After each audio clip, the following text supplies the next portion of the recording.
أن أكون عالما فالعلم ميراث النبي بالعلم بل بالأدب تنال أعلى الرتب فعش حياة العلماء وقرأ صنوف الكتب. Bismillahirrahmanirrahim. Musalla at 65 Thorncliffe Park, Toronto, Canada. Tuesday after Asr Salah, 29th of September 2009. Tafsir of Surah Ikhlas. Reason of 3 small surahs in the Quran. Everything created in pair. The bayan is presented by Hazrat Maulana Mufti Saeed Ahmed Palanpuri Sahib Damat Barakatuhu. أعوذ بالله من الشيطان الرجيم. بسم الله الرحمن الرحيم. قل هو الله أحد الله الصمد لم يلد ولم يولد وَلَمْ يَكُنْ لَهُ كُفُوًا أَحَدٌ. صدق اللہ مولانا. بزرگوں اور بھائیوں، یہ قرآن کریم کی وہ سورت پاک ہے جو شاید ہی کوئی کم نصیب مسلمان ایسا ہوگا جسے یہ یاد نہ ہو. سبھی کو یاد ہے. چھوٹی سی صورت ہے اور اہم کتنی ہے. نہایت اعلیٰ درجے کی صحیح حدیث میں فرمایا گیا کہ قل هو اللہ احد تعدل ثلث القرآن. یہ سورت پاک 1/3 قرآن کے ایکول ہے. اس حدیث سے آپ اس سورت کی اہمیت سمجھ سکتے ہیں. اللہ نے قرآن کریم میں 3 بہت ہی چھوٹی چھوٹی صورتیں اتاری ہیں جن کو ایک سانس میں پڑھا جا سکتا ہے. اگر کوئی سانس توڑے بغیر ایک سانس میں پڑھنا چاہے بے تکلف پڑھ سکتا ہے. سوال یہ ہے کہ 3 ہی چھوٹی صورتیں کیوں اتاری ہیں؟ 4 چھوٹی صورتیں کیوں نہیں اتاری؟ 2 چھوٹی صورتیں کیوں نہیں اتاری؟ 3 ہی کیوں اتاری؟ ایک تو یہ اور ایک انا اعطیناک الکوثر. تیسری والعصر ان الانسان لفی خسر. یہ 3 ہی کیوں اتاری؟ اس کی 2 وجہ ہیں. ایک وجہ صرف ہنسنے کی اور ایک وجہ حقیقی ریئل. ہنسنے کی وجہ تو یہ ہے کہ کوئی بھی فرض نماز ہو اس کی 2 رکعتوں میں قرات ہے، تیسری چوتھی خالی، صرف فاتحہ پڑھنی، سورت نہیں پڑھنی. اور نفل کی ہر رکعت میں قراءت ہے مگر نفل کی ہر 2 رکعتیں الگ الگ ہیں. اگر 4 رکعتیں ایک سلام سے آپ پڑھیں تو بھی وہ الگ الگ ہیں. پہلی 2 الگ ہیں، دوسری 2 الگ ہیں. جیسے نماز دراصل 1 رکعت ہے، پھر دوسری رکعت میں وہی کرنا ہے جو پہلی رکعت میں کیا ہے. اور 2 رکعتوں کو عربی میں شفعہ کہتے ہیں، جوڑی. جوڑی 2 ہوں گی جبھی تو ہوگی. تو 2 رکعتیں 2 نمازیں ہیں، ان کی جوڑی ہے. اور 2 نمازوں سے کم نفل پڑھنا جائز نہیں. کیوں؟ آپ اپنے احوال پر غور کریں تکبیر تحریمہ سے لے کر سلام تک پوری توجہ اللہ کی طرف رہے، ذرا بھی نہ ہٹے، نماز کی طرف توجہ رہے، ذرا بھی نہ ہٹے، ممکن ہے؟ ہم کھڑے، اب ہر آدمی اپنے حالات میں غور کرے، بہت مشکل ہے۔ اور اگر کوئی ذہن کو حاضر کرے گا کہ نماز میں کوئی خیال نہیں لانا چاہیے، تو یہی خیال شروع ہو جائے کہ نماز میں خیال نہیں لانا چاہیے، یہ بھی تو ایک خیال ہے۔ یہ بہت ناممکن ہے کہ آدمی اللہ کے لیے نماز کما حق ہو پڑے، تکبیر تحریمہ سے سلام تک اللہ کی طرف متوجہ رہے، نماز کی طرف متوجہ رہے، یہ ناممکن۔ بس اس کی تلافی کیسے کی جائے گی؟ ٹماٹر لینے گیا تھا، 1 کلو ٹماٹر لیے، اس نے تول کر کے تھیلے میں ڈالے تو وہ یہ دیکھتا ہے، وہ دیکھتا ہے، ارے یہ اس میں داغ ہے، ارے اس میں یہ ہے، ارے اس میں یہ ہے، تو وہ دکاندار ایک دوسرا ٹماٹر اٹھا کر ڈالے، جا ایک اور ٹماٹر ڈال دیتا ہے کہ لے جا، یعنی وہ جو ٹماٹروں میں کمی ہے تو یہ ایک ٹماٹر زائد دے دیا، چل تیری کمی پوری ہو۔ یہی طریقہ ہے کمی پوری کرنے کا، اور کیا طریقہ ہے؟ اس لیے 1 رکعت نماز ہی نہیں رکھی شریعت نے، جب بھی نماز پڑھنی ہو 2 رکعتیں پڑھو، تاکہ دونوں میں اس کی کمی دونوں مل کر ایک تو نماز کامل بن جائے۔ یہ 2 سے کم نماز پڑھنا جائز نہیں ہے، اس کی حکمت یہ ہے کہ 1 رکعت کما حق کو کوئی بندہ پڑھ ہی نہیں سکتا۔ اور یہ جو میں وجہ بیان کر رہا ہوں، یہ وجہ ایک حدیث میں آئی ہے۔ نبی پاک صلی اللہ تعالی علیہ وسلم نے دم کٹی نماز پڑھنے سے منع کیا۔ ایسی نماز مت پڑھو جس کی دم کٹی ہوئی ہو۔ جانور کی دم کٹ جائے تو جانور ناقص ہوتا ہے۔ دم کٹی نماز پڑھنے سے منع کیا، یعنی اونلی 1 رکعت پڑھنے سے حضور نے منع کیا، جس میں 2 اشارے ہیں۔ ایک اشارہ یہ کہ اونلی 1 رکعت بھی نماز ہے، دوسرا یہ کہ وہ ناقص سے دم کٹی۔ 2 باتیں اس حدیث سے خود ہی سمجھ میں آئی۔ تو اس لیے کسی کے ذہن میں اشکال آئے کہ 3 امام جو ہیں وتر کی 1 رکعت الگ پڑھتے ہیں، وہ جو 1 رکعت الگ پڑھتے ہیں وہ بھی نماز ہے مگر دم کٹی ہے، ناقص ہے۔ اس لیے شریعت نے دم کٹی نماز پڑھنے سے، یعنی صرف 1 رکعت نماز پڑھنے سے منع کیا، کیونکہ اس کو کما حق کو کوئی ادا نہیں کر سکتا۔ کم از کم 2 جوڑنا ہے، تاکہ ایک کی کمی سے دوسری کی کمی، ایک کی خوبی سے دوسری کی کمی دور ہو جائے۔ تو نفلوں میں، سنتوں میں، چاہے آپ 4 رکعتیں ایک سلام سے پڑھیں، 6 رکعتیں ایک سلام سے پڑھیں، 8 رکعتیں ایک سلام سے پڑھیں، 2 الگ ہیں۔ پر جیسے فرض کی 2 رکعتوں میں قرات ضروری ہے، نفل کی ہر رکعت میں قرات ضروری ہے۔ جیسے فرض کی 2 رکعتوں میں قرات ضروری ہے، تیسری چوتھی میں نہیں۔ نفل کی ہر رکعت میں، کیونکہ اس کی ہر 2 الگ ہیں۔ جب ہر 2 الگ ہیں تو 2 میں تو قرات ضروری ہے۔ ہاں، صرف ایک نماز وتر ایسی رہ جاتی ہے کہ جس کی 3 رکعتوں میں قرات ہے۔ بس کوئی شخص کاہل ہے، لیزی ہے، سست ہے، عہدی ہے، یا ایمرجنسی ہے اور وہ فٹافٹ نماز پڑھنا چاہتا ہے۔ کبھی ایمرجنسی میں ایسی صورتیں پیش آتی ہیں، اسے فٹافٹ نماز پڑھنی، تو اللہ نے چھوٹی 3 صورتیں نازل کر دی کہ پڑھ لے۔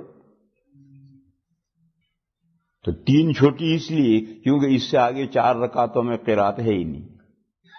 اصل تو 2 ہی رکعتوں میں قرات ہے، لیکن ایک وتر کی نماز ایسی کہ اس میں تیسری رکعت میں بھی قرات کرنی ہے، تو 3 چھوٹی صورتیں نازل کی کہ کسی کو ایمرجنسی ہو، کوئی سست ہو، کوئی عہدی ہو، کوئی لیزی ہو اور فٹافٹ نماز پڑھ رہا نمٹانا چاہتا ہو، تو اللہ نے 2-3 چھوٹی صورتیں نازل کر دی کہ لے پڑھ لے اور نمٹا دے۔ یہ وہ وجہ ہے جو ہنسنے کی ہے، یہ صرف ہنسنے کی وجہ ہے، حقیقت کچھ نہیں۔ اور صحیح وجہ کیا ہے؟ صحیح وجہ یہ ہے کہ دین کے 3 فیکٹر ہیں، عوامل۔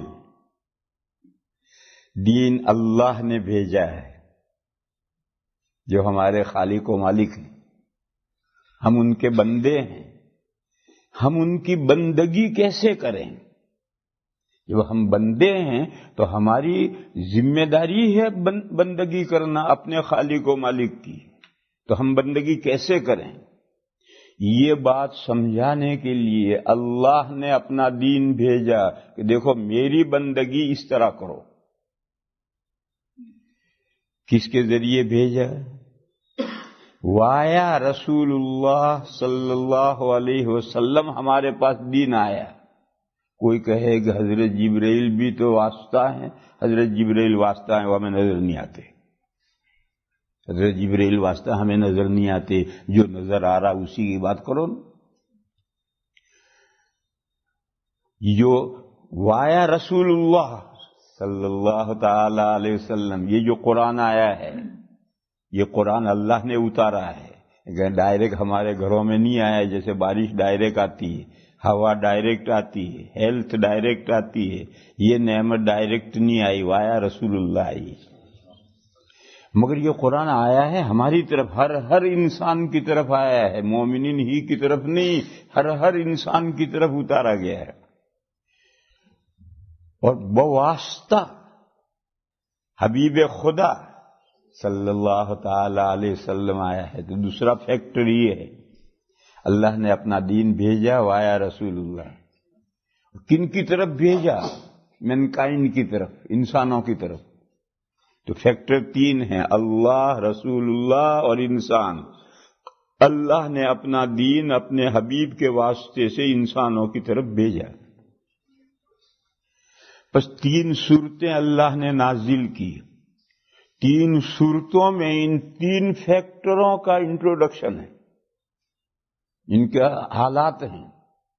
قل هو اللہ احد میں اللہ تعالی کا پورا تعارف ہے، اور انا اعطیناک الکوثر میں نبی پاک صلی اللہ تعالی علیہ وسلم کے احوال کا ذکر ہے، اور والعصر ان الانسان لفی خسر میں انسانوں کے لیے اصلاح کا پروگرام ہے، کہ انسان اپنے آپ کو سنوارنا چاہیں تو کیا فارمولہ ہے، کس طرح سے وہ اپنے آپ کو سنواریں۔ اس لیے یہ 3 چھوٹی صورتیں آئی ہیں۔ لمبی صورت ہو سکتا ہے ہر انسان یاد نہ کر سکے، ہر لمبی بات ہر آدمی سمجھ بھی نہیں سکتا، یاد بھی نہیں رکھ سکتا۔ چھوٹی چھوٹی صورتیں نازل کی کہ ہر مرد اور عورت، شہری اور دیہاتی، بچہ اور بوڑھا ان صورتوں کو یاد بھی کر سکتا ہے، مختصر بات ہے سمجھ بھی سکتا ہے، اپنے پلے باندھے گا، گرہ لگائے گا، کبھی بھولے گا نہیں۔ آپ حضرت امام شافعی علیہ الرحمہ کا ایک مقولہ ہے، اس سے آپ اندازہ کریں۔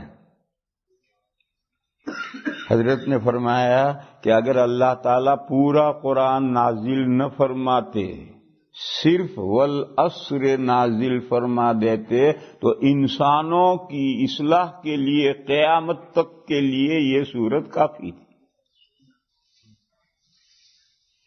یہ کوئی معمولی آدمی کا قول نہیں ہے، حضرت امام شافعی علیہ الرحمہ کا ارشاد ہے۔ اس سے والعصر کی اہمیت سمجھو کہ کتنی اہم صورت ہے، انسانوں کی اصلاح کے لیے یہ کتنی کمپریہنسو صورت ہے، دیکھنے میں چھوٹی سی اور نہایت جامع۔ اور قل هو اللہ کی اہمیت تو آپ نے اس حدیث سے سمجھی کہ قل هو اللہ 1/3 قرآن کے ایکول ہے، برابر ہے۔ ایک طرف 1/3 قرآن ہے، ایک طرف قل هو اللہ ہے۔ بہرحال یہ حقیقی وجہ ہے کہ 3 ہی صورتیں اللہ نے چھوٹی چھوٹی کیوں اتاری ہیں؟ جواب، عوامل 3 ہیں، ہر عامل کے لیے، ہر فیکٹر کے لیے ایک صورت ہے۔ ایک اللہ کے تعارف کے لیے صورت ہے، ایک واسطے کے بیان کے لیے صورت ہے، اور ایک ہم انسانوں کے لیے اصلاح کا فارمولہ ذکر کیا گیا ہے۔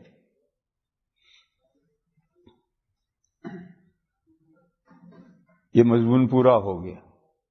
اب ایک دوسرا مضمون سمجھو، وہ یہ ہے کہ جو حدیث میں آیا ہے کہ قل هو اللہ احد، تہائی قرآن، 1/3 قرآن کے برابر ہے، کیا مطلب؟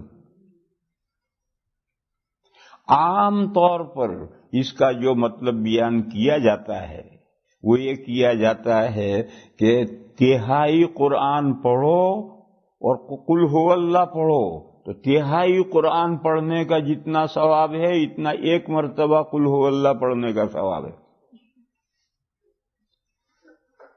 بس اگر کوئی شخص 3 مرتبہ قل هو اللہ پڑھتا ہے تو ایک قرآن پڑھنے کا ثواب مل گیا۔ عام طور پر حدیث کا یہی مطلب بیان کیا جاتا ہے، فضائل کی کتابوں میں بھی یہی بیان کیا ہے، آپ حضرات نے بھی یہی سن رکھا ہوگا۔ لیکن اس حدیث کا ایک دوسرا مطلب ہے، اور وہی زیادہ فٹ ہے۔ وہ مطلب یہ ہے کہ دین 2 چیزوں کا نام ہے، عقائد اور اعمال، بلیف اور ڈیڈ۔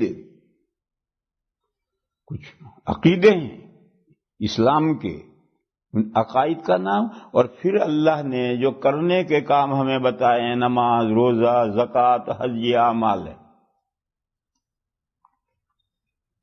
عقیدے، بنیادی عقیدے 3 ہیں۔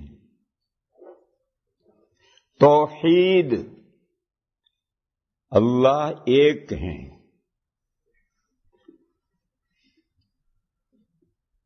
رسالت محمدی، صرف رسالت نہیں، آدم علیہ السلام سے رسول چلے آ رہے ہیں وہ مسئلہ نہیں، آخری نبی ہمارے آقا حضرت محمد مصطفیٰ صلی اللہ علیہ وسلم ہیں، یہ رسالت محمدی ہے۔ یہ دین کا بنیادی دوسرا عقیدہ ہے۔ بس اگر کوئی لا الہ الا اللہ مانتا ہے، جیسا کہ جوئش کہتے ہیں کہ ہم لا الہ الا اللہ مانتے ہیں، عیسائی کہتے ہیں ہم مانتے ہیں، ہندو بھی کہتے ہیں ہم مانتے ہیں، کوئی نہیں ہے جو نہ مانتا ہوگا، معبود ایک ہی ہے، یہ کو سب مانتے ہیں۔ مگر پھر وہ مسلمان کیوں نہیں؟ اسلام کا جو دوسرا بنیادی عقیدہ ہے محمد الرسول اللہ، اسے نہیں مانتے۔ لہذا لا الہ، صرف لا الہ الا اللہ ماننے سے مسلمان نہیں ہوگا، اسلام کا جو دوسرا بنیادی عقیدہ ہے محمد الرسول اللہ، اسے بھی ماننا پڑے گا۔ اور تیسرا بنیادی عقیدہ ہے معاد، آخرت۔ یہ ہماری دنیا کی زندگی ہر پرسن کی فنش ہونے والی ہے، اسی طرح سے تمام انسانوں کی زندگی، یعنی یہ دنیا بھی ایک وقت میں ختم ہوگی۔ پھر کیا ہوگا؟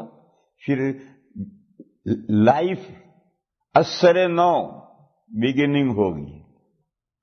جیسا اس دنیا کی لائف جس ترتیب سے پیدا ہوئے مرے، پیدا ہوئے مرے، پیدا ہوئے مرے، ایسے ہی یہ دنیا فنش ہونے کے بعد میں جو اگلی دنیا شروع ہوگی وہ بھی اسی طرح سے شروع ہوگی۔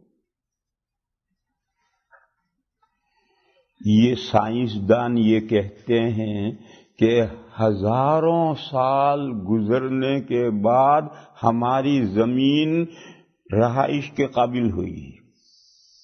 سائنسدان یہ کہتے ہیں کہ یہ سورج میں سے نکلی ہے، پہلے لال انگارہ تھی، ہزاروں سال گزرے، اس کے بعد یہ ٹھنڈی ہوئی، ٹھنڈی ہو کر کے اس میں چیزیں اگنے لگی، پھر یہاں حیوانات زندہ رہنے کی صلاحیت پیدا ہوئی۔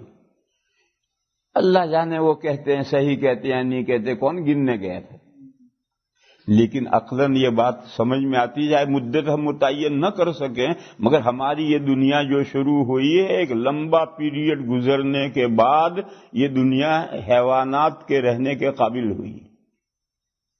میرے بھائیو، اسی طرح سے جب یہ دنیا فنش ہوگی اور پہلی مرتبہ سور پھونکا جائے گا تو اس دنیا کا ہر جاندار ختم. پھر اس کے بعد دوسرا دن شروع ہوگا، نیا دن شروع ہوگا، دوسری اگلی دنیا بگننگ ہوگی. اور اس کا جو پہلا دن ہے جس کو ہم قیامت کا دن کہتے ہیں، یہ 50,000 ایئر کا ہے. 50,000 ایئر کتنے ہوتے ہیں؟ اس لمبے دن میں ہر مخلوق جو اس دنیا میں پیدا ہو کر مر گئی ہے وہ پیدا ہونی شروع ہو. ایسا نہیں ہوگا کہ پھونک ماری اور سب ایک دم پیدا ہو گئے، ایسا نہیں ہوگا. وہ دن لمبا اتنا اس لیے رکھا ہے کہ تدریجاً سب پیدا ہونے شروع ہوں گے، پھر حسابات ہوں گے، کتابات ہوں گی، سب لمبے چوڑے معاملات ہوں گے. پھر اس دنیا کے درمیان میں یہ قیامت کا دن اسی دنیا زمین پر اسی دنیا کا ہے. پھر اس دنیا اور دوسری دنیا جو ابھی موجود ہے، آخرت ابھی موجود ہے، ان دونوں کے درمیان ایک برج رکھا جائے گا. اس برج پر سے سب کو گزرنا ہے. جن کے لیے جنت کا فیصلہ ہوا ہے وہ برج پار کر کے آگے نکل جائیں گے، آگے نکل گئے، آگے جنت کا ایریا شروع ہوا. اور جو جہنمی ہیں ان میں برج میں آنکڑے لگے ہوں گے، وہ پکڑ کر کے ان کو نیچے لے جائیں گے. دیکھو جنت اونچی ہے، جہنم نیچے ہے، تو آنکڑے پکڑ کر کے نیچے لے جائیں گے اور جنت پول سے پار ہو جائیں گے. اب جنتی جنت میں پہنچ گئے، جہنمی جہنم میں پہنچ گئے. اب وہاں سدا رہنا ہے، تا ابد رہنا ہے، پھر آخرت کبھی ختم نہیں ہوگی. یہ جو سارا مسئلہ ہے اور جس کو ہم سب جانتے ہیں اور مانتے ہیں، اس کا نام ہے معاد. معاد کے معنی ہے ریوس آنا. لفظ معاد کے معنی ریوس آنا، یعنی یہاں سے ہم مرنے کے بعد مرنا، پاس اوے. مرنے کو کیا کہتے ہیں آپ لوگ؟ پاس اوے. ختم نہیں ہو گئے مرنے سے، پاس اوے، آگے بڑھ گئے. وہ آگے بڑھ کر کہاں پہنچے؟ عالم قبر میں پہنچے، عالم برزخ میں پہنچے. یہ عالم قبر اور عالم برزخ دو دنیا کے درمیان میں باریئر ہے. وہاں سے روحوں کو اس دنیا میں واپس آنا ہے. کب واپس آنا ہے؟ اس دنیا میں جب باڈیاں دوبارہ بنیں گی قیامت کے دن، تو روحوں کو واپس آنا ہے. یہ مسئلہ معاد ہے، ریوس آنا. باڈیوں کو مٹی ہو جانے کے بعد دوبارہ باڈیاں بننا اور ان میں ان روحوں کا واپس آنا. یہ سارا مسئلہ، اس کو یا تو آخرت کہہ لو یا معاد کہہ لو. یہ دین کا تیسرا بنیادی مسئلہ ہے. دین انہی تین مسئلوں کا نام ہے: توحید، رسالت محمدی اور آخرت. قل هو اللہ احد میں توحید کا مکمل بیان ہے، اور قرآن کریم میں یہی تین مسئلے ریپیٹ کیے گئے ہیں، اور نئے نئے انداز سے یہی تین مسئلے بیان کیے گئے. مکے میں 85 صورتیں نازل ہوئی، ان میں سے یہی تین مسئلے. بس یہ جو فرمایا ہے کہ قل هو اللہ 1/3 قرآن کے ایکول ہے، یعنی پورے قرآن کریم میں یہ تین مسئلے بیان کیے ہیں، ان میں سے ایک مسئلہ کمپلیٹلی اس صورت میں، اور باقی دو مسئلے دوسری جگہ پر ہیں. یہ اس حدیث شریف کا ایک دوسرا مطلب بیان کیا گیا ہے. ایک تو وہ ثواب والا مطلب ہے، دوسرا مطلب یہ بیان کیا گیا ہے، اور یہ مطلب زیادہ راجح اور بہتر ہے، کیونکہ اذا زلزلت کے بارے میں حدیث صحیح میں ہے کہ اذا زلزلت الارض زلزالہا آدھے قرآن کے برابر ہے. وہاں کسی نے یہ مطلب نہیں بیان کیا کہ ایک مرتبہ قل ہو اللہ پڑھو تو آدھے قرآن پڑھنے کا ثواب مل گیا، 2 مرتبہ پڑھو تو سارے قرآن کے پڑھنے کا ثواب مل گیا. یہ کسی نے مطلب نہیں بیان کیا.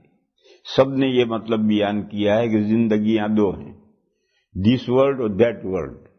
اذا زلزلت میں آخرت کے سب احکام ہیں، وہ پورا قرآن کریم اس دنیا کی زندگی سے بحث کرتا ہے، اور یہ سورت کمپلیٹلی آخرت کی زندگی سے بحث کرتی ہے، تو آپ قرآن ہو گئے۔ اسی طرح سے دوسری حدیث شریف ہے کہ قل یا ایھا الکافرون چوتھائی قرآن کے برابر ہے۔ اس کا بھی کسی نے یہ مطلب نہیں بیان کیا کہ 4 مرتبہ قل یا ایھا الکافرون پڑھ لو تو یہ قرآن پڑھنے کا ثواب مل گیا، یہ مطلب کسی نے نہیں بیان کیا۔ سب نے یہ مطلب بیان کیا کہ دین کے بنیادی عقیدے 3 اور چوتھا عمل۔ میں نے کہا تھا کہ دین مجموعہ ہے عقائد اور اعمال کا، تو سارے اعمال ایک اور عقائد 3 بنیادی، تو 4 ہوئے۔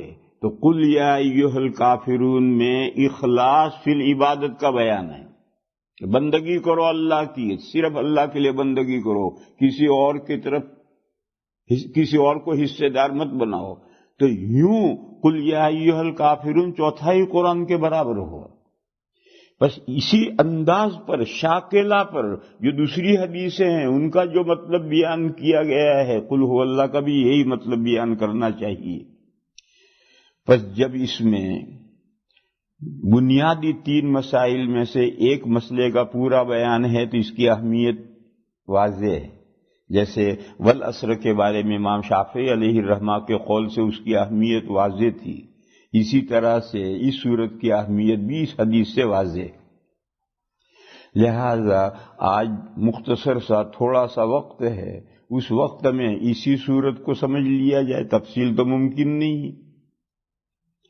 صورت کا ایک بیک گراؤنڈ ہے،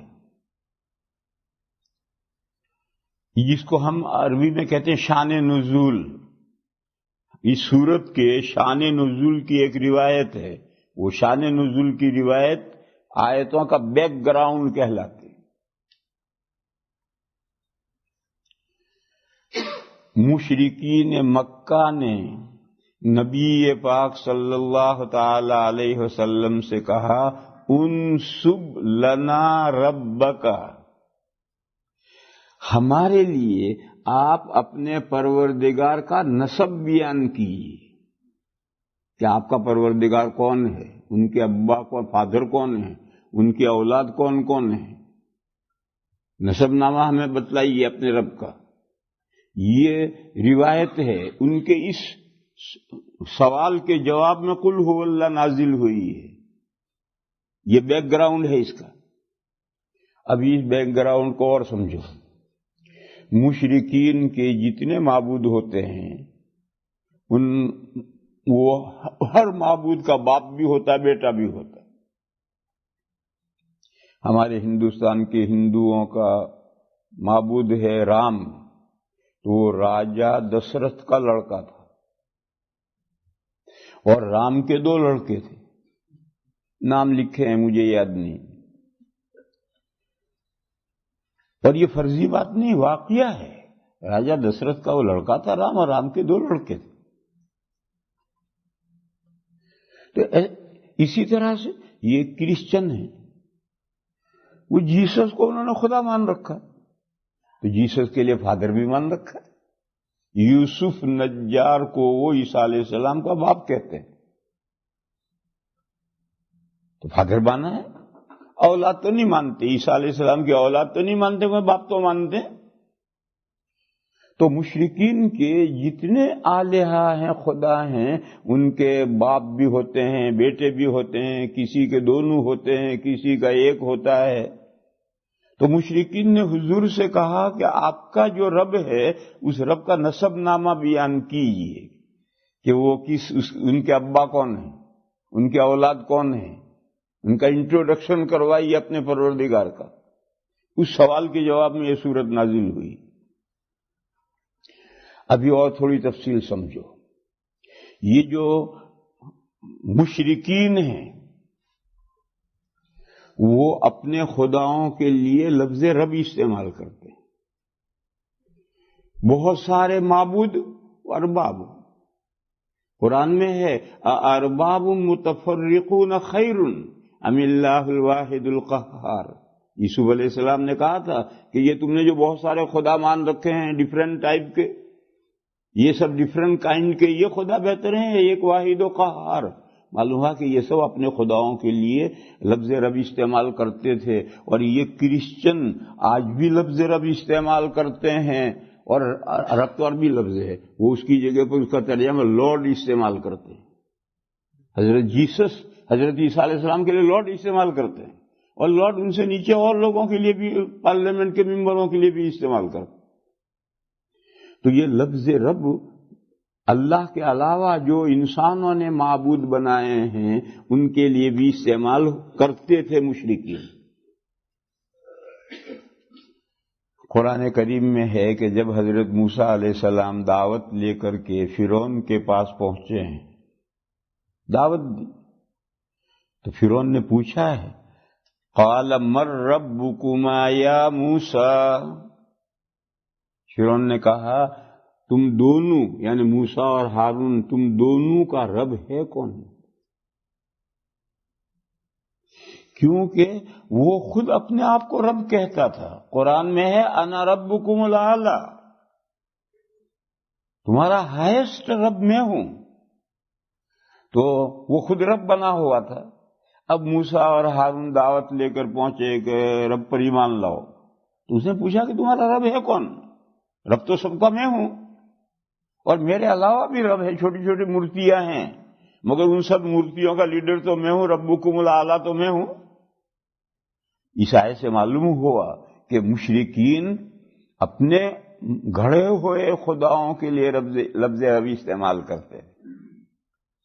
پر جب قرآن کریم کی پہلی آیت نازل ہوئی، الحمدللہ رب العالمین، تمام تعریفیں اس اللہ کے لیے ہیں جو سارے جہانوں کا پروردگار پالنہار ہے۔ تو اب وہ بھی لفظ رب استعمال کرتے ہیں، قرآن نے بھی لفظ رب استعمال کیا ہے، وہ لفظ رب استعمال کرتے ہیں اپنی مورتیوں کے لیے، قرآن نے لفظ رب استعمال کیا اللہ کے لیے۔ تو قدرتی طور پر سوال ہوگا کہ ہمارے جو ارباب ہیں وہ تو ہم جانتے ہیں، یہ جو تم کس رب کی طرف بلا رہے ہو، تم جس رب کی طرف ہمیں دعوت دے رہے ہو ایمان لانے کے لیے کہہ رہے ہو، اپنے رب کا انٹروڈکشن تو کرو، ہمیں سمجھاؤ تو صحیح تمہارا رب ہے کون؟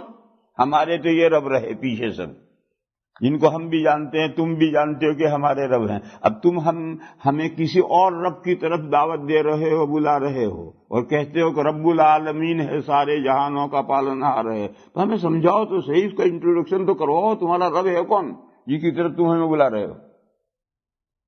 یہ سوال تھا، سوال پیدا اس لیے ہوا تھا۔ قرآن کی یہ سورت نازل ہوئی اور جواب دیا قل هو اللہ، ہوا وہ رب، یعنی قرآن نے جس رب کی طرف بلایا ہے اور اس رب پر ایمان لانے کی دعوت دی ہے، اس رب کا پراپر نیم اللہ ہے۔ اور اللہ کو مشرکین مانتے تھے، جو ان کی مورتیاں تھیں ان مورتیوں کے لیے لفظ اللہ نہیں استعمال کرتے تھے، اللہ تو اللہ ہی کے لیے استعمال کرتے تھے۔ جیسے ہمارے ہندوستان کے ہندو ایشور، پرمیشور، بھگوان یہ اللہ ہی کے لیے استعمال کرتے ہیں۔ ان کے مندروں میں جتنی مورتیاں ہیں ان میں سے کسی کو ایشور کے معنی خالق، پیدا کرنے والا، پرمیشور کے معنی ودود، اپنی مخلوق سے محبت کرنے والا، اور بھگوان یعنی معبود، پہلوان میں وان ہے وہ، اور بھگ کے معنی بندگی اور عبادت کے، تو بھگوان یعنی معبود، تو وہ اللہ کو اس کائنات کا خالق مانتے ہیں۔ اور جیسے ہمیں اپنی اولاد سے پیار ہوتا ہے انتہائی درجہ، جب اللہ نے یہ مخلوق پیدا کی ہے تو اللہ کو اپنی پیدا کی ہوئی مخلوق سے پیار ہے انتہائی درجہ، تو پرمیشور ہیں۔ پرمیشور میں ور ایسا ہے جیسے طاقتور میں ور ہے، اور پریم کے معنی محبت کے، اور اس کو وہ بھگوان مانتے ہیں۔ مگر پوری دنیا میں ایک مندر بھی بھگوان کی بھکتی کے لیے نہیں، بھکتیاں سب اللہ کے بندوں کی ہو رہی ہیں. یہاں رام کی ہے، گنپتی کی ہے، اس کی ہے، اس کی ہے، یہ سب اللہ کی مخلوقات ہیں. گھر میں پر بندگی یا ورشپ ان کی ہو رہی ہے، مگر اور بھگوان اللہ کو مانتے ہیں. اسی طرح سے یہ جوئش، ان کے یہاں اللہ کے لیے پراپر نیم ہے یہوہ. اور خود ان جوئشوں میں ایک فرقہ ہے یہوہ وٹنس. اور یہوہ وٹنس کے معنی شہادت اللہ. اور ان کے عقائد اسلام، عیسیٰ علیہ السلام کے بارے میں، عیسیٰ علیہ السلام کے بارے میں یہوہ وٹنس یہ جوئش ہیں. ان کے عقائد عیسیٰ علیہ السلام کے بارے میں بالکل اسلام کے قریب قریب ہیں. وہ عیسیٰ علیہ السلام کو خدا نہیں مانتے، ٹرینٹی بھی نہیں مانتے، باپ بھی نہیں مانتے. تو جیسے ان کے یہاں یہوہ لفظ ہے، ان کے یہاں اللہ کے لیے لفظ ہیں. عربی میں اللہ کے لیے پراپر نیم اللہ تھا، اور اس کو عرب مشرکین جانتے تھے، استعمال بھی کرتے تھے. ان کی شاعریاں موجود ہیں، ان کا خطبے تقریریں موجود ہیں. انہوں نے اللہ کے لیے لفظ اللہ استعمال کیا ہے. بس ان کو بتلا دیا کہ ہوا وہ جس کے بارے میں تم پوچھ رہے ہو کہ تمہارا رب کون ہے، ان کا نسب نامہ بیان کرو. سنو، ان کا پراپر نیم ہے اللہ. ان کی دو صفتیں ہیں. ایک صفت ہے احد، ایلون، یگانا، تنہا. یہ اللہ کی پہلی صفت ہے. وہ ایلون ہیں، وہ اکیلے ہیں، وہ یگانا ہیں، وہ بے ہما ہیں، ان کے ساتھ اور کوئی نہیں. دیکھو میرے بھائیو، قرآن کریم میں یہ مضمون کئی جگہ پر آیا ہے کہ اللہ نے کائنات کی ہر چیز جوڑا جوڑا بنائی ہے. اکیلی ذات صرف اللہ کی، اللہ کے علاوہ اکیلا کوئی نہیں. اس کے علاوہ ہر چیز جوڑا جوڑا بنائی ہے. یہ مضمون قرآن میں کئی جگہ ہے. مگر جوڑا لفظ سن کر کے ہمارے ذہنوں میں ایسا آتا ہے کہ میاں بیوی، میل فیمیل، مذکر مؤنث. جوڑے کا یہ مطلب نہیں، جوڑے کا یہ مطلب نہیں ہے. جوڑا کہتے ہیں ایسی دو چیزوں کو جو دو مل کر کسی مقصد کو پورا کریں، وہ جوڑا ہے. دو چپل جوڑا، دو جوتے جوڑا، کیونکہ دو چپل مل کر ایک مقصد کو پورا کریں گے، دو جوتے مل کر ایک مقصد پورا کریں گے. تو ہم اردو میں بھی، گجراتی میں بھی جوڑا کہتے ہیں. تو اللہ نے ہر چیز کو جوڑا جوڑا پیدا کیا ہے. دو چیزیں مل کر ایک مقصد کی تکمیل کرتی. پھر اگر وہ دو چیزیں نر مادہ اتفاقاً ہو جائیں تو کوئی فرق نہیں پڑتا. باقی جوڑے کے لیے نر مادہ ہونا ضروری نہیں.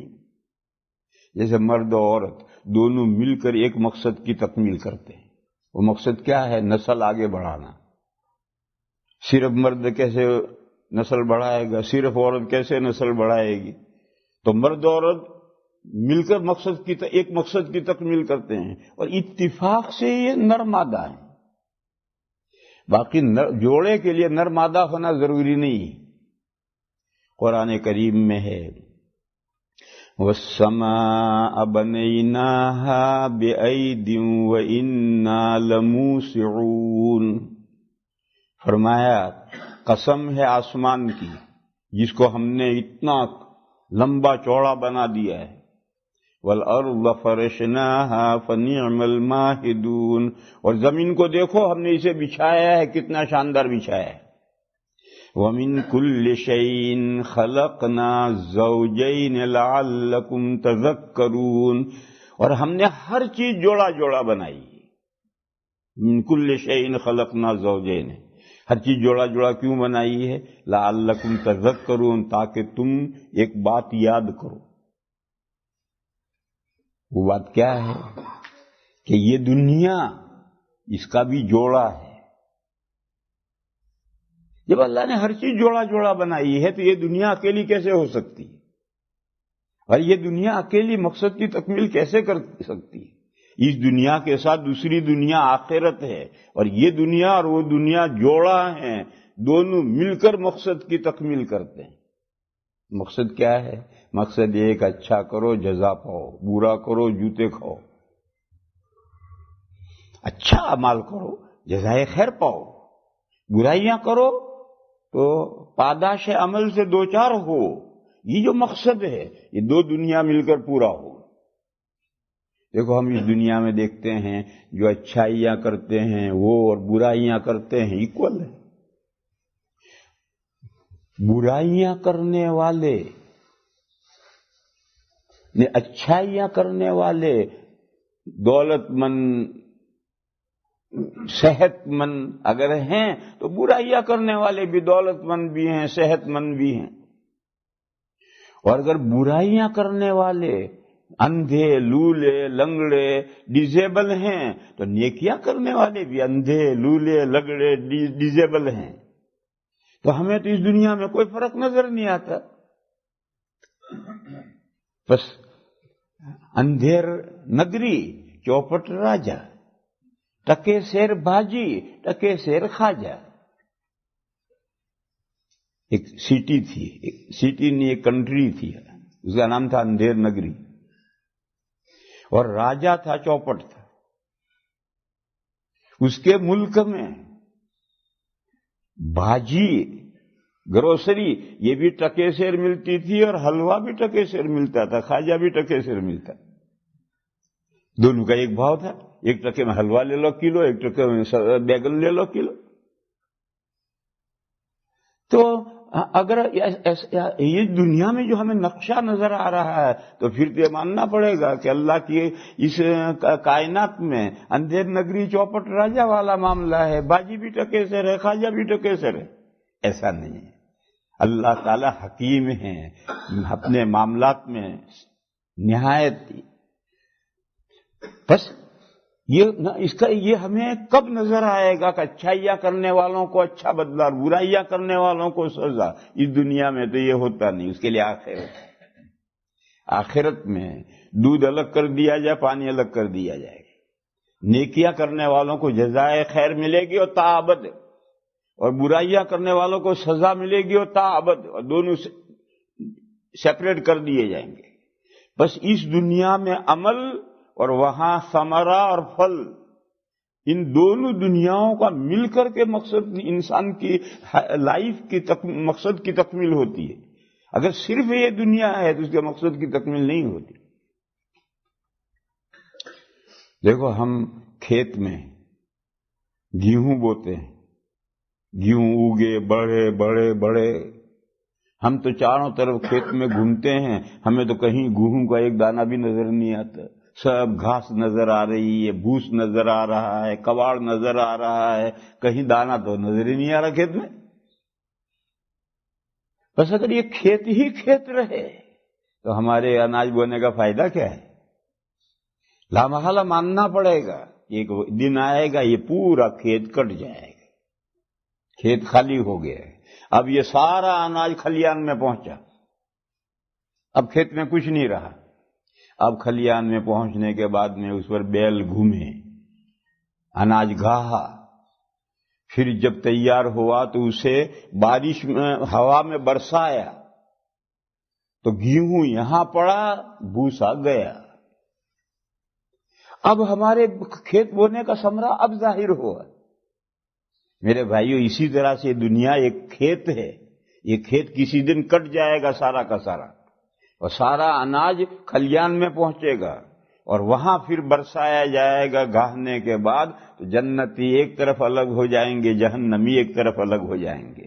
جنتی یعنی اناج گھر میں لے آ کر کوٹھی میں بھرا جائے گا، اناج گھر میں لے جا کر کوٹھی میں بھریں گے، کیونکہ اسی کے لیے کھیت بویا تھا۔ اور یہ جو بھوسا گیا ہے یا تو اسے آگ لگا کر جلا دیں گے۔ آپ لوگ یہی کرتے، کیوں؟ جانور تو لوگوں کے پاس یہاں ہے ہی نہیں، تو جب مکئی کی پیداوار پوری ہوتی ہے اور جو کوڑا کباڑ بھوس نکلتا تو وہیں کھیت میں آگ لگا دی، سب کو جلا دیا۔ اور اپنے یہاں اسے کوٹھی میں کوئی نہیں بھرتا، باڑے میں لے کر ڈالتے ہیں تاکہ بیل بھینسیں کھائیں اسے۔ بہرحال دونوں الگ الگ کر دیے جاتے ہیں۔ اسی طرح سے اس دنیا کا حال ہے کہ یہ دنیا میں جو رلے ملے ہیں، اچھائیاں کرنے والے اور برائیاں کرنے والے، ان کو ایک دن علیحدہ علیحدہ کیا جائے گا۔ تو اللہ نے فرمایا کہ یہ دنیا اور دوسری دنیا جوڑا ہے، یہ بات تم یاد کرو، اس لیے ہم نے اس کائنات کی ہر چیز جوڑا جوڑا پیدا کی ہے۔ اکیلے صرف اللہ ہیں، ایلون اللہ ہیں، ان کے علاوہ کوئی اکیلا نہیں۔ سورہ یاسین شریف میں ہے سبحان الذی خلق الازواج کلھا مما تنبت الارض ومن انفسکم ومما لا تعلمون۔ پاک ہے وہ ذات، کس بات سے؟ اس کا جوڑا ہونے سے پاک ہے۔ پاک ہے وہ ذات جس نے ہر چیز کو جوڑا جوڑا بنایا، وہ جوڑا ہونے سے پاک ہے۔ زمین میں سے جتنی چیزیں اگتی ہیں ان میں بھی جوڑا ہے، خود انسانوں میں بھی جوڑا ہے، اور جن مخلوقات کو تم نہیں جانتے ان کا بھی جوڑا جوڑا ہی اللہ نے بنایا ہے۔ کوئی کہے کہ فرشتوں کا جوڑا کیا ہے، ہم کہیں گے ہمیں نہیں معلوم، باقی یہ یقین ہے کہ فرشتوں کا بھی جوڑا ہے، لیکن جب ان مخلوقات ہی کو ہم نہیں جانتے تو ان کا جوڑا ہونا ہم کیسے بتلائیں؟ جو مخلوقات ہمارے سامنے ہیں، زمین میں سے اگنے والی، ہمارے اپنے احوال، ان کا جوڑا جوڑا ہونا ہم جانتے ہیں۔ اور بنیادی بات یہ جاننا ہے کہ جوڑے کا مطلب مذکر مؤنث ہونا نہیں، جوڑے کا مطلب ہے دو چیزیں مل کر ایک مقصد کی تکمیل کرے تو وہ جوڑا ہے۔ پھر اگر اتفاق سے مذکر مؤنث ہو جائیں تو کوئی بات نہیں۔ تو اللہ کی پہلی صفت بتلائی قل هو اللہ احد، کہیے میرا پروردگار جس کی طرف میں تمہیں دعوت دیتا ہوں وہ اللہ ہے، اس کا پراپر نام یہ ہے، اور اس کی پہلی صفت یہ ہے کہ وہ ایلون ہے، اکیلا ہے۔ دوسری صفت اللہ الصمد، اللہ بے نیاز ہے، باہما ہے، کسی چیز کا وہ محتاج نہیں ہے۔ بے نیاز کا مطلب یہ ہے کہ کسی چیز کا وہ محتاج نہیں ہے، وہ با کمال ہے، کسی کمال کی اس میں کمی نہیں۔ دیکھو مشرکین نے جو شرک شروع کیا ہے تو ان کی کیا دلیل ہے؟ ان کی دلیل یہ ہے کہ ایک شخص اپنا بڑا کارخانہ اکیلا نہیں چلا سکتا ہے، مختلف ڈپارٹمنٹ کے لیے مینیجر مقرر کرنے پڑتے ہیں۔ ایک بادشاہ اپنا پورا ملک نہیں چلا سکتا ہے، منسٹریاں قائم کرنی پڑتی ہیں، تو اتنا بڑا جگت اللہ اکیلے کیسے کر چلائیں گے؟ اللہ نے ہوا کا خدا الگ تجویز کیا ہے، دولت کا خدا الگ، بارش کا خدا الگ، ایسے سب خدا ہندوؤں نے بنا ڈالے، کیونکہ اللہ نے اکیلے اپنے پوری اتنا بڑا دنیا کا کارخانہ کیسے چلائیں گے؟ یہ اللہ کو انہوں نے ناقص اور محتاج مان لیا۔ یہ جو کارخانے کا باس ہے، یہ جو ملک کا کنگ ہے، وہ نہیں چلا سکتے، اپنے کارخانے کو اکیلا نہیں چلا سکتا۔ یہ کنگ اپنے کنٹری کے گورنمنٹ کو اکیلا نہیں چلا سکتا، کیوں؟ اس میں کمزوری ہے۔ تو کیا اللہ بھی ایسے کمزور ہے؟ وہ تو بے نیاز ہیں، ان میں کوئی کمی نہیں ہے۔ قرآن کریم میں 7 جگہ یہ مضمون ہے کہ اللہ نے آسمان اور زمین اور ان کے درمیان کی چیزیں 6 دنوں میں پیدا کی، اور 6 دنوں میں پیدا کر کے ثم استوى علی العرش یدبر الامر، پھر اللہ تعالی بذات خود عرش نشین بنے اور وہ معاملے کا انتظام کر رہے ہیں، یعنی کائنات کا مینجمنٹ اللہ نے کسی کو نہیں سونپا۔ جیسے بادشاہ ملک میں تخت نشی بنتا ہے، اللہ عرش نشی بنے اور اپنی کائنات کا نظم و انتظام خود سنبھالا ہے، کسی کو انتظام نہیں دیا۔ کہ بادشاہ تو اکیلا نہیں چلا سکتا، وہ نہیں چلا سکتا، وہ عاجز مخلوق ہے، اور بادشاہ اکیلے پوری کائنات کو سنبھال سکتے ہیں کیونکہ وہ قادر مطلق ہیں، ان میں کوئی کمی اور نقص نہیں۔ تو اللہ کی یہ دوسری صفت آئی کہ اللہ بے نیاز ہے، اللہ صمد ہے، وہ با کمال ہیں، ان کا کوئی کمال منتظر نہیں ہے جو آگے اللہ کو حاصل ہو، کوئی کمی اللہ کے قریب بھی نہیں پھٹک سکتی ہے۔ اللہ الصمد۔ دیکھو عربوں میں ایک طریقہ تھا انٹروڈکشن کا، آج بھی ہے۔ کسی سے پوچھیں گے فلاں آدمی کون ہے، ان سے اس کے بارے میں نہیں پوچھا، اس سے پوچھا کہ تمہارا دوست کون ہے، تو اس نے کہا ابو فلانی۔ یہ کنیت ہے عربی میں کہ فلاں کا ابا ہے، اور عربوں کے یہ ابو فلان یہ عام کنیت ہے، آج بھی وہی استعمال کرتے ہیں۔ پھر دوسری سیکنڈ درجے کی کنیت ہے ابن فلان، جیسے حضور کی کنیت ہے ابو القاسم، آپ کے بیٹے کا نام قاسم تھا، قاسم کے ابا۔ اور حضرت ابن عمر، حضرت عمر کے بیٹے، یہ دو کنیتیں عربی میں آج بھی چلتی ہیں، اور زیادہ ابو فلان چلتی ہے اور کم ابن فلان چلتی ہے۔ لہذا اللہ کا تعارف کراؤ، وہ کس کے ابا ہیں، وہ کس کے بیٹے ہیں؟ تو قرآن نے کہا لم یلد ولم یولد، اللہ نے کسی کو جنا نہیں۔ جب کسی کو جنا نہیں ہے تو ابو فلان کہاں سے ہو جائیں گے، فلاں کے ابا کہاں سے ہو جائیں گے؟ انہوں نے کسی کو جنا ہی نہیں۔ ولم یولد، اور وہ جنے نہیں گئے، جب جنے نہیں گئے تو ابن فلان کہاں سے ہو جائیں گے؟ اور وہ ابو فلان کیوں نہیں ہو سکتے اور ابن فلان کیوں نہیں ہو سکتے؟ وہ احد اور صمد ہیں، اس لیے نہیں ہو سکتے۔ وہ احد ہیں، ایک اکیلے ہیں، اور صمد ہیں، بے نیاز ہیں، اس لیے وہ ابو فلان اور ابن فلان نہیں ہو سکتے، فلاں کے ابا اور فلاں کے بیٹے نہیں ہو سکتے۔ دیکھو اگر اللہ نے کسی کو جنا ہوتا تو چلو ایک ہی بیٹا ہوتا، تو وہ بیٹا بھی اللہ ہوتا ہے یا نہ ہوتا؟ تو اللہ احد کہاں رہے؟ تو دو اللہ ہو گئے۔ اور دیکھو ہر باپ بیٹوں کا محتاج ہوتا ہے، اسی لیے لوگ شادی کرنے کے بعد اولاد نہیں ہوتی تو دنیا بھر میں دعائیں کرواتے پھرتے ہیں، تعویذ گنڈے کرواتے ہیں، اوندا سیدھا کرتے ہیں۔ کیوں؟ بڑھاپا جب ہمارا آ جائے گا تو یہ اولاد ہمیں کما کر کھلائے گی۔ تو اولاد کی احتیاج ہوتی ہے، اور یہ احتیاج تو اگر نبی ہو تو جو ہر ایک کو اولاد چاہیے، یہ جو اولاد چاہیے یہی حاجت ہے اولاد کی، اللہ میں ایسی کمی نہیں ہو سکتی۔ اور اگر اللہ کے ابا ہوتے اور امی ہوتے تو ابا اور امی بھی خدا ہی ہوتے۔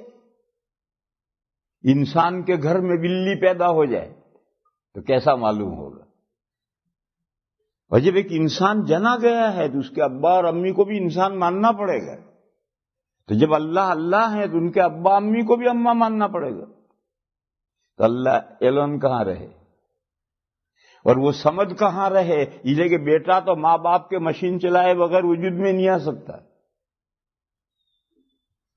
کہ عیسیٰ علیہ السلام بغیر باپ کے، وہ ایک کرامتی بات ہے، کرشماتی بات ہے۔ عمومی احوال میں اولاد ماں باپ کے ملنے کی محتاج ہے، بس اگر اللہ جنے گئے ہوتے تو ماں باپ کے محتاج ہوتے وجود میں آنے کے لیے،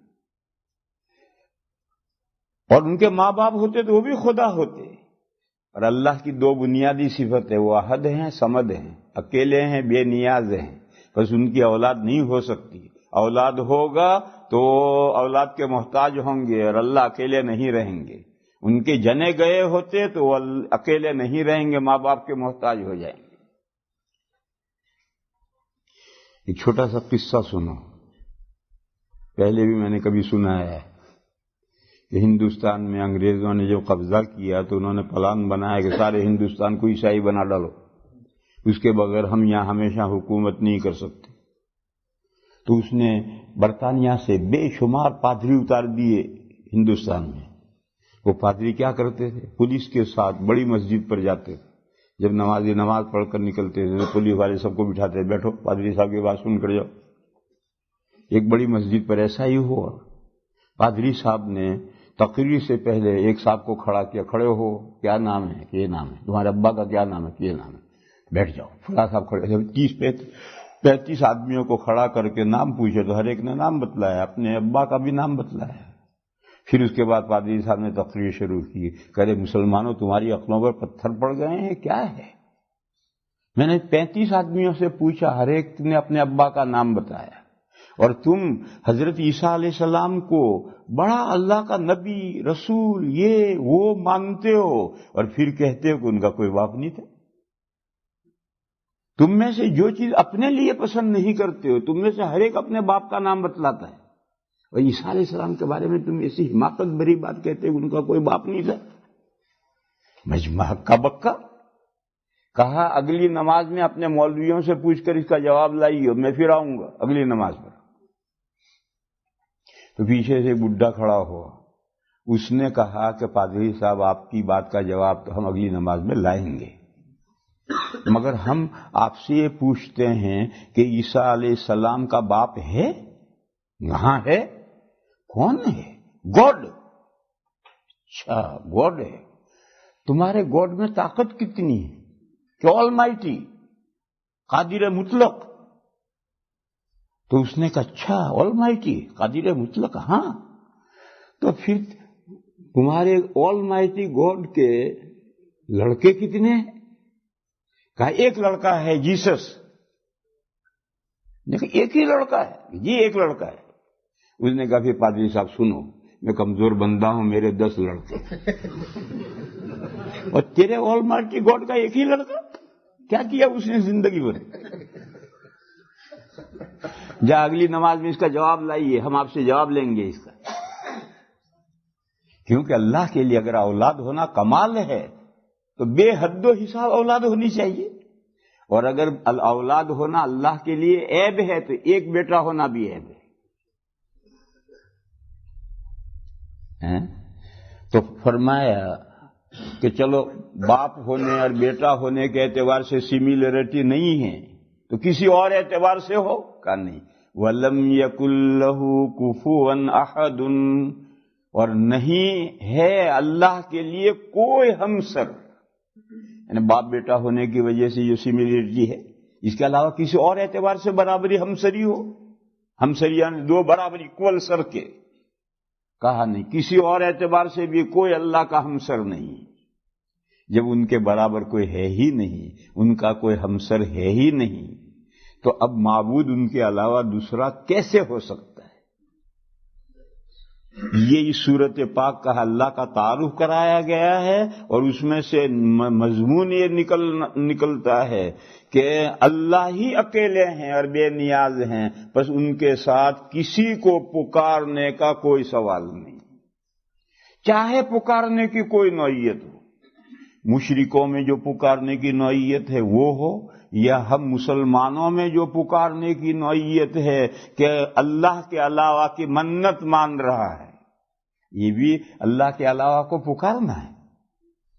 اللہ کے علاوہ سے اللہ کے علاوہ کو اپنی عبادت دکھا رہا ہے، مسجد میں بڑی لمبے نماز پڑھتا ہے تاکہ سب مسجد میں بیٹھے ہوئے دیکھیں کہ بھئی ہمارے امام صاحب بڑے بزرگ ہیں۔ یہ بھی غیر اللہ کو پکارنے کی ایک شکل ہے، اور حدیث میں اسے کہا گیا ہے کہ یہ بھی شرک کی ایک نوعیت ہے، نہایت نیچے کا درجہ، شرک کا نہایت نیچے کا درجہ۔